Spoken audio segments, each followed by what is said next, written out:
everyone, hope you all doing good. Welcome to the Talking Book channel. And today I'm really so excited to share the book review of this book called The Forest of Enchantments by Chitra Banerjee Divakaruni. We have already discussed about this author in my previous book review, The Last Queen. So you can check about the author there. Today I'm going to talk entirely about this book because I have a lot to say about this book. This has turned out to be one of my very favorite book. I must really say this because this book has got all of my heart, and I'm really going to be keep this book forever close to my heart in my entire life. So I got this book on 2021 Chennai Book Fair, and I was waiting for a long time to read this because I have a habit of reading one book at a time. So I've taken some other books before taking this book. So I had to wait and finish them all to finally come to this book. And when I finally held this book to me to read, I just glanced through the cover, the back cover, the comments at the back cover to just spice up my mind even more to read this book instantly. If you look at the book cover, you can see a woman sitting calm as well as concerned. We can clearly see that the plants around her are the only solace to her grief. Of course, as I usually say, the cover, the color, everything attracted me so much to buy this book. And not only that, I know it is a complete, quick, and a fantastic retelling of the whole Ramayana. So I'm really going to be into it. I know that, and that's why I got this book. If you ever heard about Ramayana or if you have read other versions of it, then you must read this version as well, and it will turn out to be the best version for you and you will love it. And if you ever heard of, if you never heard of Ramayana or anything, then this would be an epic novel that you have read so far. So this book is basically written in the voice of Sita. She is the wife of Ram in Ramayana. Ram is one of the 10 avatars of Vishnu, Mahavishnu in Hinduism. So Sita is Ram's perfect partner. And so far we have been told that Sita is a calm, beautiful, obedient, and maybe they made us believe that she is okay with everything that's being to her. But this book breaks all those images of Sita. It says she has her own voice and she has her own thoughts. She is so courageous and a talented young woman. This book portrays her as a lovable daughter, sister, friend, wife, and so on. This book praises her presence in Ramayana. It delivers herself gracefully with respect and dignity. It says she is a perfect queen of Ayodhya, a perfect pair for Ram, and a perfect mother for her sons, Love and Kush. Her days at Mithila, her hometown, her love for plants and earth. And she has no parents. She is just born out of the earth. Earth is her mother. That's what she believed. She believed that plants listen to her and she has some magic with the plants. She can understand them. She uses the magic to cure many diseases. She heals people through her magic with the plants.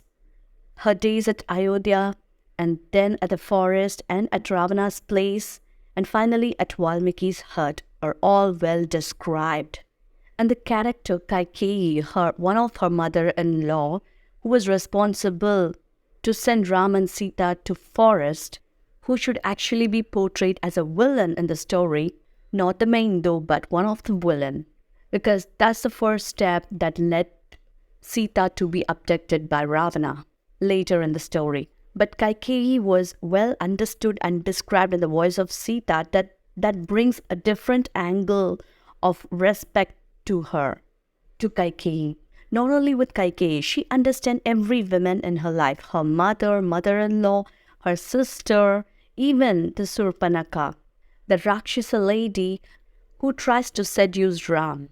But Sita understands each and every one of them, making herself in the shoes of each one of them. This part tells the side of suffering of the whole womankind. Her days at the Ravana's place, though she was afraid of him and the situations, she maintains her well with a strong-willed mind and the courage she gains through her love for Ram. She fights back those odd times of her and those Rakshasis who try to hurt her, and the great Ravana. She tries to fight back him with her strong will. And I must say that while I was reading this book, I was also listening to Upanyasa of Ramayana by a person called Dushyant Sridhar. You can also watch his videos on YouTube or anywhere at the internet. Because I had a lot of doubts and clarify them, I got to do this. So it really clarified, and I came to know that everything had its own reason to be happened that way.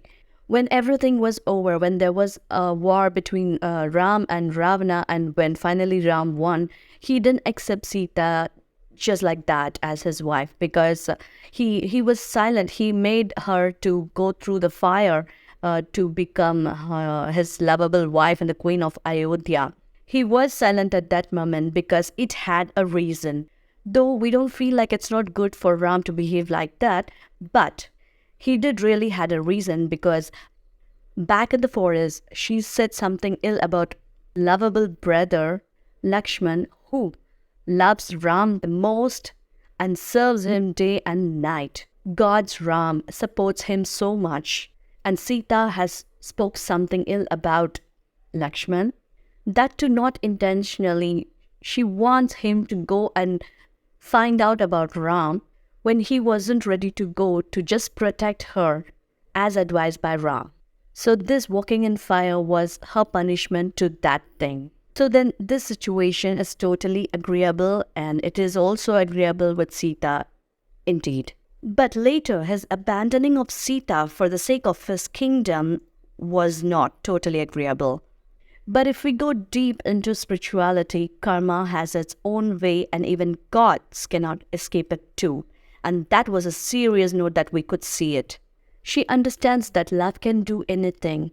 Kaikeyi's love for Dasharath, and Dasharath's love for Kaikeyi, her love for Ram, Lakshman's love for Ram, Urmila's love for Lakshman. So, love in different forms.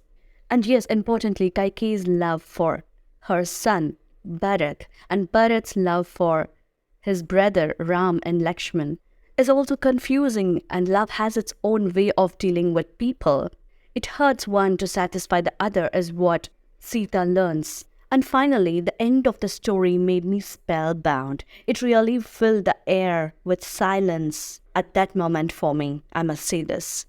That was a wonderful message of Sita for all the women folks in this world. The end was fantastic. So this book totally says that she is the power, the happiness, the love, the virtuous, the healer, the savior, the leader, and the top of all, she is our goddess. And I just love this book, and I even really thought that I must keep this book in my, puja room. Because whenever I pray to Vishnu, but never to Lakshmi. But now I understood what all she has gone through. I really respect my dear goddess Lakshmi. Okay, so this is just my part of feeling. So yes, guys, this is a fantastic read. I must really recommend this book to every woman in this world, and not only women, and to men, because they will understand their women better, and they'll know how to behave and not. When Ramayana praises Ram, then the Forest of Enchantments is praising Sita. So this should be Sitayan. Though there might be books of Sitayan, but I guess this will be the best one. And thank you, Chitra Banerjee Divakarni, for this wonderful book, for taking us back to the world of Ramayana, and for making us feel to celebrate this epic story. Okay guys, now why wait? Just go and grab this book and read it right now. I'll come with another book soon, and I must also tell that I'll read The Palace of Illusions soon, maybe. I don't have the book right now, but I really want to take that book and read, because it is written in the voice of Draupadi of Mahabharata. So it must be read and understood, right? So well, go and read this book. Enjoy, and we'll meet you in the next book. Till then, bye from the Talking Bookstore.